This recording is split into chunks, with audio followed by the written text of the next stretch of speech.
everyone, it's Meredith Alexander, and it is time for another Meredith Mindset Moment. So today I'm going to just dive right into it. For those of you though who are just joining us, what I'm doing is sharing just some quick thoughts on how we can really empower our own mindset so that we can get extraordinary passion in our days, extraordinary performance and productivity, and of course, extraordinary results in all aspects of our lives.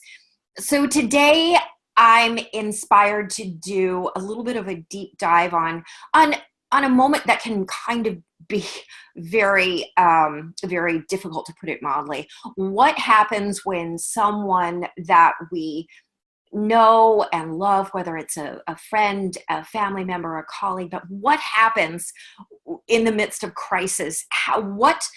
What can we do to be more empowered? What can we do to influence the scenario using the power of our minds to really tip the scale in the direction of kind of, as I like to say, sowing the seeds for miracles, making the soil ripe for the miracle to show itself and pop up.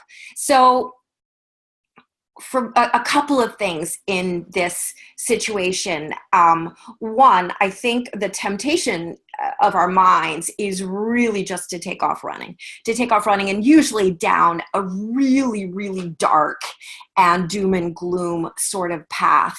So I think that kind of touches on really heavy duty on fear, and fear is a very, very powerful energy. And yet it is an energy, and I think that some of you have heard me quote Mike Tyson's manager, who says that fear can actually be harnessed and be your friend and create fires and create all kinds of, in some shape or forms, miracles, things that would not have been possible without this energy. So two things I want to suggest that you play with if you are in this sort of situation. If you have a crisis in the life of someone that you love, play with this idea and see how it works for you, because it worked. It was something that was really important for me. First thing is, who do you want to be for this person? And an extension of that is, what are you going to choose? And it is choosing, even though it may not, sometimes our thoughts just take off so much that sometimes it doesn't feel like we're choosing, but we do have a choice. So what are you going to make this situation mean in the context of your life? And what are you going to make this mean sometimes in the context of this other person's life? And what I mean by this is, for example, with Skylar, initially I was hearing that Skylar was not, that the odds were not good for Skylar to make it. So I as I was up in that plane, I really had to soul search and say to myself, what if she doesn't make it? What do I make this mean? This fact that she would have been killed by a boulder at such an early age, and yet she's had 22 incredible years. So if she is no longer around, then it is up to me to carry on the meaning of her life. So do I make this accident mean in the grand scheme of everything that I walk around the rest of my days saying that I was the mother of a child who was killed by a boulder? Or do I make it something much bigger? And this is even worst case scenario, that had Skylar not make it, but I have the opportunity. I can choose. If she doesn't make it, I cannot control those circumstances. And yes, that can be terrifying. I cannot control those, but I can control what I make it mean to me, and whether I deliberately decide to make it something empowering for me and to carry on a powerful legacy then for her, or whether I turn this into a domino effect and I too become a victim. So I have nothing to do, no power left to glorify her life and carry on the message that she would have, I'm sure, preferred for me to carry on. So what are you going to, first of all, make this mean? But number two in this setting, in this kind of tickle your ideas and your perspectives. So let's assume that you want to choose, do you want to be powerful for this person and you want to feel like you can have an impact? I would suggest that you deliberately direct your mind to approach this as if you are a coach in a locker room, or you're coaching a champion, and the champion has, whether it's an injury or just a really low point, you have to be the one to believe in the miracles. You have to be the one to bolster them up when their own mind, maybe their own mind frick is telling them that they can't. Their own mind frick is going down that path that you're very familiar with. So I would implore you not to go down that path with them. You be the one who champions them up. You see the impossible in their life. You see the realization of that. You help to be the person who holds forcefully the concept that their impossible is about to become their I'm possible. And remember that is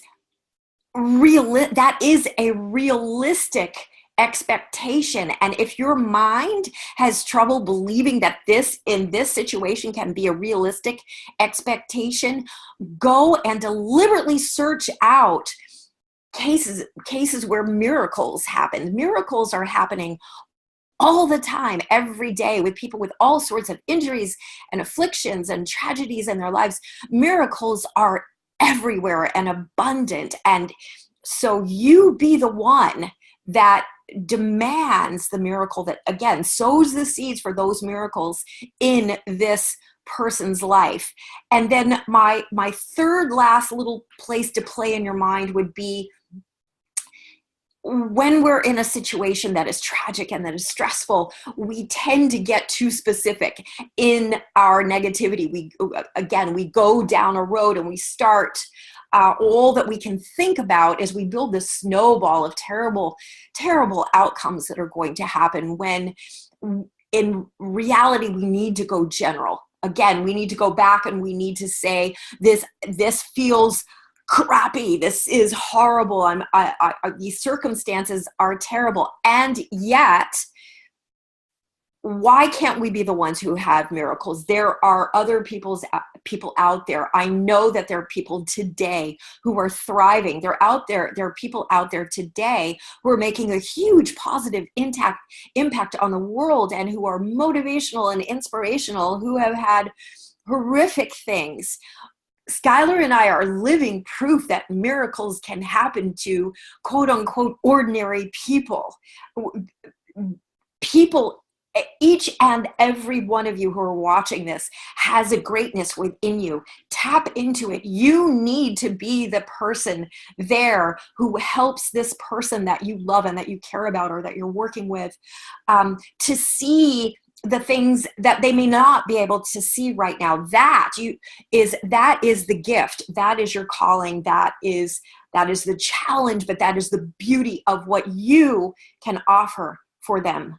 You do not have to be a neurosurgeon. You do not have to have a magic wand. All you have to have is the ability to think one soothing thought, followed by another soothing thought, followed by another thought that gets you to a place where realistically you can see it.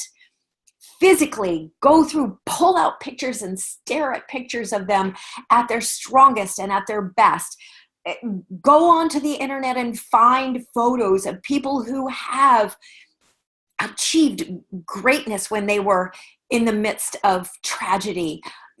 Build that sort of armor within your own mind and be the one, regardless of what everyone else is saying.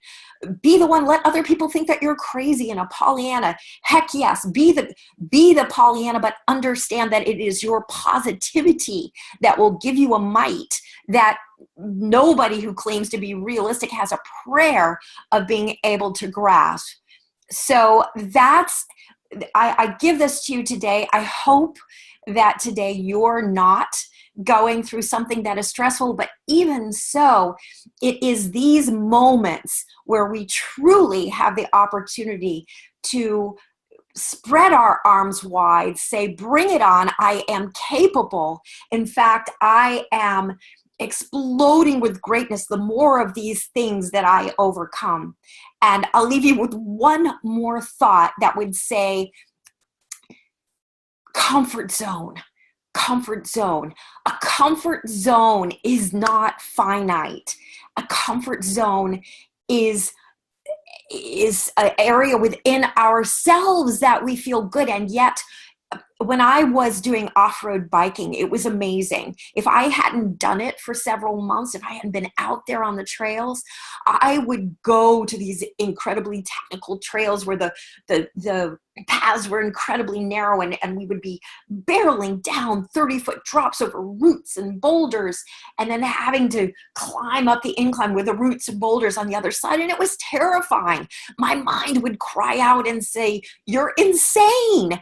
And yet, when we would come back week after week after week, that terror, and it literally started out with terror, began to get to a place that I had experience with it. I had familiarity with it. I was not, that terror, that fear, and that goes back to the beginning, that energy, the interpretation of that energy shifted to exhilaration instead of paralyzing fear. So you have the capability within you to be a champion to anyone, including yourself. So today, go out there. Don't let anything stop you. Don't let anything make you doubt that you are not your own variation of a superhero, because I promise you are. So this has been a little bit longer than I would have expected, but really important stuff. I send you strength. I send you passion. I send you light. And I send you the memories of your own joy, because that makes you unstoppable. So have an amazing rest of your day today. Thank you so much for listening. Until the next time, the sky is the limit. Mwah. Bye from now.